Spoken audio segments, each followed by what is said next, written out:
Hi, everybody. Grace and peace to you on this beautiful, little bit overcast Saturday morning. This is day 6 of my little lockdown videos to encourage you and hopefully bless you as we're going through this together. This is the last one of the 6, and this morning we're looking at the idea of rest.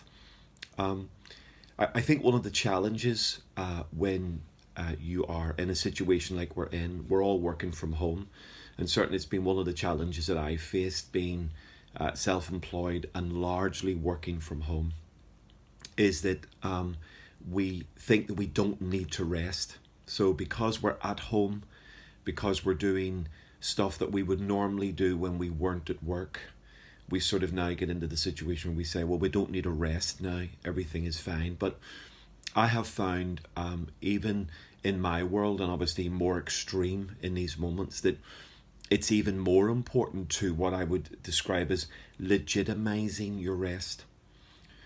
Because working from home in a lockdown, the danger is one day bleeds into another, one activity bleeds into another, and the separation of activities, the separation even and boundaries of things that we're thinking about just disappears.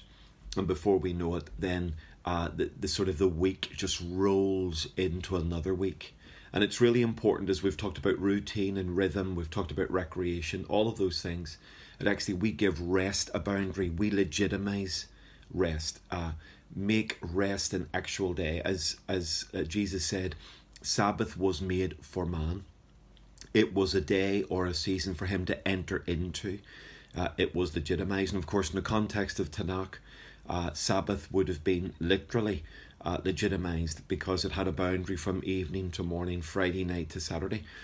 So it was legitimized as an activity, and we sort of need to do that. We need to build rest day into our calendar and make it something we actually do and practice, because one thing can lead very, very quickly to another. And so I love the words of Jesus. He says to his disciples in the middle of an incredible ministry trip, he says, come with me by yourselves to a quiet place and get some rest. And I love that in that verse we've got the fact that rest is spiritual, that rest is emotional, that rest is relational, and that rest is also physical. And when we think about rest, it's an important part of our world. So 3 little things to encourage you in the context of thinking about your rest and legitimizing rest. Make it part of your week. Make it part of your rhythm. Here's the first thing. Remember that rest needs a purpose. For me and you, we're spending 6 days of our week saving the world. Shabbat, rest, is about saving ourselves. Remember, Sabbath was made for man. And actually God called humans into Sabbath so that they could experience something beyond the physicality and beyond the normal boundaries of life. So we're trying to save the world, absolutely. But Sabbath is about our own souls being saved. There's a beautiful little story of a traveller in Africa, and he hires a whole bunch of local men to carry all his stuff. On the first day of their journey, they make incredible progress, and then he gets up on the second day excited, thinking they're going to make as much progress again. None of the workers move, and when he says to the boss, why aren't they moving? The boss says, they're waiting for their souls to catch up with their bodies. That's really what rest is. Rest is our ability to allow our soul to catch up with our body. We're saving the world 6 days a week. On 1 day a week, we need to save ourselves. And Shabbat, Sabbath, rest, whatever you call it, however you do it, is part of that process. Secondly, think about your pace.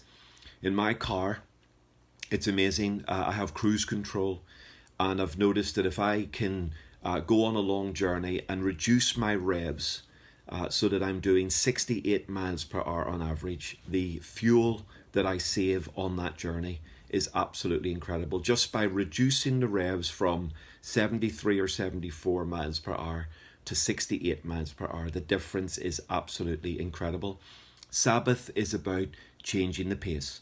Sabbath is about slowing everything down. Sabbath is about resisting the temptation to run at the pace we're normally running at. And most of us have had probably an intensive week. I've had a very intensive week of meetings, Zooms, recordings, study and work. And actually today and tomorrow I am turning down the revs so that I can conserve my energy. And lastly, remember that Sabbath or rest is about maybe a new practice. It's not a day of inactivity.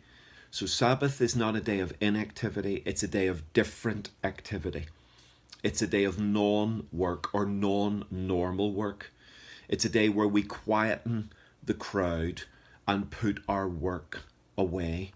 And that is so important. So it's a day we can focus on some fun or family.